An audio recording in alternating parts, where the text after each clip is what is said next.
श्री महालक्ष्मी देवीची कहाणी. मन लावून ऐकावी, ध्यानात ठेवावी श्री लक्ष्मी देवीची कहाणी. द्वापार युगाची अधिष्ठात्री, सौराष्ट्र देशाची मोहिनी श्री महालक्ष्मी देवी. आटपाट नगर होतं. नगराचा एक राजा होता. त्याचे नाव होते भद्रश्रवा. तो दयाळू, शूर व प्रजादक्ष होता. देवा ब्राह्मणांना, साधू संतांना सुखवित होता, आनंद देत होता. राजाच्या राणीचं नाव सुरतचंद्रिका होतं. नाव चांगलं, पण स्वभावात अहंकार. मागील जन्मी ती एका वेश्याची पत्नी होती. तिचं नवऱ्याशी भांडण होई. भांडणानं वैतागली. रागानं घराबाहेर पडली. चालत होती अणवाणी रानातून. तिथं तिला दिसल्या सुहासिनी. त्या करीत होत्या लक्ष्मीचं व्रत. ते तिनं पाहिलं. त्यांच्याबरोबर तिनंही व्रत केलं. दुःख विसरली. दारिद्र्य गेलं. परिस्थिती सुधारली. देवीची भक्ती फळाला आली. कालांतराने ती मरण पावली. पुढे तिचा पुनर्जन्म झाला. स्त्रीचाच जन्म पुन्हा मिळाला. पण भाग्य उजळलं. भद्रश्रवा राजाशी तिचा विवाह झाला. ऐश्वर्यात लोळू लागलं. गर्वाने ती फुगली. गरिबांना विसरली. तोऱ्या ताट्याने फुगली. दास दासीवर रागवली. एकदा काय झालं, देवीच्याही मनात आलं राणीला आपण भेटावं, मागच्या जन्माची आठवण द्यावी, ओळखते की नाही हे बघावं. राणी राजवाड्यात सुखाने राहत होती. राजाही कौतुक करी. तिचे लाड पुरवी. त्या दोघांना पुढे 7 पुत्र आणि एक कन्या झाली. कन्येचं नाव होतं श्यामबाला. एके दिवशी काय झालं, देवीने म्हातारीचं रूप घेतलं. फाटकी वस्त्र नेसली. माती मळवट फासला. हाती काठी घेतली. काठी टेकीत टेकीत राणीला भेटायला आली. तिने आरोळी दिली. अरे, आहे का घरात कुणी घास देईल का? दासी बाहेर आली. म्हातारी दारात दिसली. तिनं विचारलं, कोण ग तू? आलीस कुठून? काय काम काढलं आहे? तुझं नाव काय?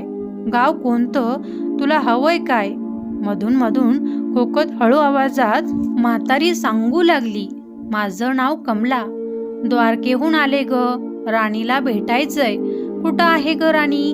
दासी म्हणाली, राणी साहेब महालात आहेत. सख्यांशी गप्पा मारतायत. त्यांना सांगितलं तर माझ्यावर रागवतील. तुला ग त्या कशा भेटणार? काय तुझा हा अवतार? तुला पाहून माझ्यावर ओरडतील, उणं बोलतील. त्यांच्या सख्याही तुला हसतील. तू जरा आडोशाला बैस. मैत्रिणी गेल्या म्हणजे मी सांगते त्यांना. म्हातारी रागवली. मनोमन संतापली. तुझी राणी पैशाला बाळली. माणुसकी विसरली. दरिद्री मेली. आज झालीये राणी, पण देवीला विसरली. माझ्यामुळेच ना. मीच तिला व्रत सांगितलं देवीचं. तिनं ते केलं. आता राणी पदावर बसली. देवीला आठवणही राहिली नाही. गर्व झालाय संपत्तीचा. पैशाची धुंदी आली. गोर गरिबांची पर्वा नाही. थोरा मोठ्यांच्या मुली त्या झाल्या मैत्रिणी. म्हातारी गरीबण भिकारीन. तिला कोण विचारतय? पण याचं फळ तिला भोगावंच लागेल. तेव्हाच तिचे डोळे उघडतील. जाते मी. दासी घाबरली. तिनं म्हातारीला पाणी दिलं. हात जोडून म्हणाली, ते व्रत मला सांगाल, मी ते नेमानं करीन. उतणार नाही, मातणार नाही. घेतला वसा टाकणार नाही. दिलेला शब्द मोडणार नाही. त्या दासीला व्रताचा वसा सांगितला. म्हातारी उठली. काठी टेकीत निघाली. तोच माडीवरून राणीची कन्या श्यामबाला धावत आली. ती कळवळून म्हणाली, आजी रागवू नका. चुकली माझी आई. तिच्या वतीनं मी क्षमा मागते. कृपा करा. दिलेला शाप मागे घ्या. पाया पडते तुमच्या. म्हातारीला मुलीची दया आली. म्हातारीनं क्षणभर त्या मुलीकडे पाहिलं आणि तिला लक्ष्मी व्रताचा वसा सांगितला. मुलीचा निरोप घेऊन म्हातारी निघणार तोच राणी माडीवरून आली. दाराशी येते तर म्हातारी दिसली. राणी ओरडली, हे थेरडे, कशाला ग आलीस? जा इथून. उठ म्हणते ना. जातेस की नाही? दुसरी घरं नाही दिसली का तुला? म्हातारीने संतापाने घराघरा डोळे फिरवले. कपाळावर आट्या पसरल्या. ती तडक घराबाहेर पडली. दासीनं लक्ष्मी व्रत केलं. तिची स्थिती सुधारली. दासी पण गेलं. संसार सुखाचा झाला. पुढे मार्गशीर्ष महिना आला. पहिल्याच गुरुवारी श्यामबालेने लक्ष्मी व्रतास सुरुवात केली. सगळे नेम धर्म पाळले. 4 गुरुवारी तिनं लक्ष्मी व्रत केलं. शेवटच्या गुरुवारी यथा सांग उद्यापन झालं. शुद्धेश्वर राजाचा पुत्र मालाधर त्याच्याशी श्यामबालेचा विवाह झाला. राजवैभवातील श्यामबालेला राजवैभव मिळालं. हा होता लक्ष्मी व्रताचा प्रभाव. सुखा समाधानानं संसार चालू होता. भद्रश्रवा व सूरजचंद्रिका राणीचे मात्र भाग्य फिरले. शत्रूने राज्यावर चाल केली. भद्रश्रवाचं राज्य लुबाडलं. सूरजचंद्रिकेचं राणीपद गेलं. भद्रश्रवाला वाईट वाटलं. पूर्वीचे दिवस आठवले. राणावनात फिरून राजा राणी कष्टाने दिवस काढत होते. भद्रश्रवाला कन्येला भेटावंसं वाटलं. तो एकटाच निघाला. चालून चालून दमला.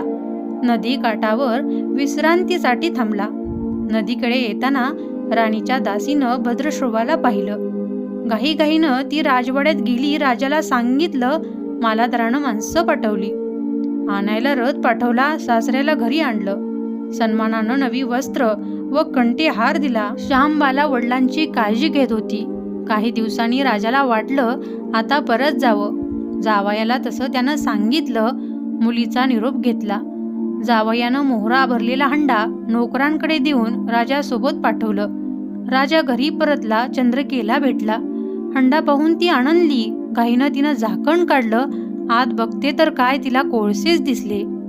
सूरजचंद्रिकेने कपाळावर हात मारला. नशिबाला दोष दिला. नवऱ्याला सांगितलं. ते ऐकून तोही चकित झाला. दुःख पाठलाग करीत होते. दारिद्र्य सरत नव्हते. चिंतेचे सावट पसरत होते. काळजीचा वणवा भडकतच होता. सूरजचंद्रिकेचा एक एक दिवस दुःखाचा जात होता. एके दिवशी तिला मुलीला भेटावं, डोळे भरून पाहावं वाटलं. नशिबाचे भोग भोगायचेच आहेत. सूरजचंद्रिका घरून निघाली. मुलीच्या सासरी पोचली. तो दिवस गुरुवारचा होता. नदी तीरावर जरा वेळ बसली. दमली होती. त्याच वेळी एक दासी नदीवर आली. तिनं राणीच्या आईला ओळखलं. घाईनं ती महालात गेली. राणीला निरोप दिला. तुमची आई आलीये. नदी किनारी बसलीये. खूप दमलेली दिसली. तिला आणायला कोणीतरी पाठवा. श्यामबालेनं सारथ्यांसोबत रथ नदीकडे पाठवला. आईला घेऊन यायला सांगितलं. आई रथात बसून महालात आली. आईला बघता श्यामबालेनं आनंदाने मिठी मारली. मुलीचं वैभव पाहून तिचं मन तृप्त झालं. तोंडून शब्द फुटेना. आईनं स्नान केलं. मुलीनं तिला पैठणी दिली. सोन्या मोत्याचे दागिने दिले. आईचं रूप अधिकच खुललं. दुपारची वेळ झाली. श्यामबालेने भक्तिभावानं लक्ष्मीची पूजा केली. आरती झाली. धूपदीपांचा वास दरवळला. श्यामबालेचा कडकडीत उपवास होता. भोजनाची तयारी झाली. तिनं आईला जेवायला बोलवलं. सूरजचंद्रिका पाठावर येऊन बसली. पण ती एकदम शांत होती. तिला मागचा जन्म आठवला. लक्ष्मी देवीच्या कृपेने या जन्मी ती राणी झाली होती. ती म्हणाली, श्यामा, मी देखील तुझ्यासोबत उपासच करीन. श्यामा म्हणाली, ठीक आहे. मार्गशीर्ष महिना होता. मुलीनं 4ही गुरुवारी व्रत केलं. ते आईनं पाहिलं. तीही उपवास करू लागली. देवीला भक्तिभावानं प्रार्थना करत होती. महिना संपला. घरी जायचा विचार ठरला. पोहोचवायला श्यामबाला सोबत गेली. 4 दिवसांनी श्यामबाला निघाली. मालाधर राजाने पाठवलेला पैशाचा हंडा घेतला. त्यात मीठ भरलं. तो नोकराजवळ देऊन पुन्हा ती सासरी आली. गप्पा मारता मारता वेळ कसा जात होता त्याचेही भान तिला नव्हते. मालाधराने विचारलं, माहेरून काय आणलंस? श्यामबालेनं सोबत आणलेल्या हंड्याकडे बोट दाखवलं. मालाधरानं उत्सुकतेने झाकण काढलं. त्यात त्याला काय दिसलं? मिठाचे खडे. अगं वेडे, मिठाचे खडे कशाला आणलेस? इथं मिळत नाही का मीठ? मीठ मिळतं ना, पण हे मीठ माझ्या वडिलांच्या राज्यातलं आहे. वडिलांचं राज्य सौराष्ट्रात होतं. त्या शेजारच्या समुद्राचं आहे हे मीठ. समुद्र तीरावर दूरवर माझ्या वडिलांचं राज्य होतं. पण आज श्यामबालेच्या सांगण्यातली खोज राजानं हेरली. तो विचारात गुंगला. श्यामबाला म्हणाली, हे मीठ जीवनाचं अमृत आहे. अन्नाला चव येते ती मिठानेच. मीठ नसलेला पदार्थ अळणी. ज्याचं मीठ खावं त्याच्याशी इमानी असावं. त्याचं रक्षण करावं. कामात कसूर झाली तर प्रसंगी प्राणही द्यावे. मालाधर राजा निश्चयानं उठला. त्यानं आपले सेवक सासऱ्यांकडे पाठविले. त्यांना बोलावून घेतलं. भद्रश्रवाला काय झालं कळलं नाही. ताबडतोब तो जावयाकडे आला. दोघांची गुप्त बैठक झाली. विचार पक्का ठरला. भद्रश्रवानं अनुमती दिली. मालाधरानं मुख्य सेनापतीला तात्काळ भेटण्यास बोलवलं. सेनापती आले. त्यांनी मालधराला वंदन केलं. आज्ञा करावी महाराज, ते म्हणाले. भद्रश्रवाचं राज्य जिंकलेल्या शत्रूवर ताबडतोब स्वारी करा. प्रत्येक सैनिकाच्या हातावर हंड्यातल्या मिठाचा एक एक खडा ठेवा. शपथ घेऊन प्रत्येकाला झुंजायला सांगा. राजाची आज्ञा झाली तशी सेनापतीने व्यवस्था केली. दुसरे दिवशी सोबत सैना घेऊन बेसावध शत्रूवर चाल केली. शत्रूच्या राज्यावर सारे सैनिक तुटून पडले. मालाधराचे सैन्य बेभान लढत होते. शत्रू सैनिक जमिनीवर कोसळत होते. सूर्य पश्चिमेकडे जात होता. अंधार हळूहळू पसरत होता. शेवटी मालधराच्या सैन्यानं शत्रूचा फडशा पाडला. अपूर्व विजय मिळवला. भद्रश्रवाचं राज्य पुन्हा मिळवलं. मालधराला व श्यामबालेला ही आनंदाची बातमी सेनापतीने ताबडतोब कळवली. सैनिकाच्या शत्रू राज्यातील खजिना लुटला. अफाट संपत्ती मिळाली. ती पोत्यात भरून मालधराकडे आणली. त्या सोन्याच्या मोहरा, बरीच नाणी होती आणि शस्त्राचा साठाही होता. मालधरानं भद्रश्रवास सूरजचंद्रिका राणीस घेऊन यायला सांगितलं. ती आल्यावर घरात आनंदाचं उधाण आलं होतं. तो होता गुरुवार. श्यामबालेने लक्ष्मी व्रताची पूजा केली. आरती झाली. धूपदीपांचा सुगंध दरवळला. तिनं व तिच्या आईने उपवास केला. रात्री देवीची आरती झाली. देवीला नैवेद्य दाखवून सर्वांनी पंचपक्वानाचं जेवण केलं. मार्गशीर्ष महिन्यातला हा शेवटचा गुरुवार, लक्ष्मी व्रताचा शेवटचा दिवस, मंगल मुहूर्ताचा दिवस. मालधरानं भद्रश्रवाचं राज्य त्याच्या स्वाधीन केले. त्यानं या व्रताची सांगता झाली. राजा राणी सौराष्ट्रात आले. सूरजचंद्रिकेने पुन्हा लक्ष्मी व्रताचा वसा घेतला.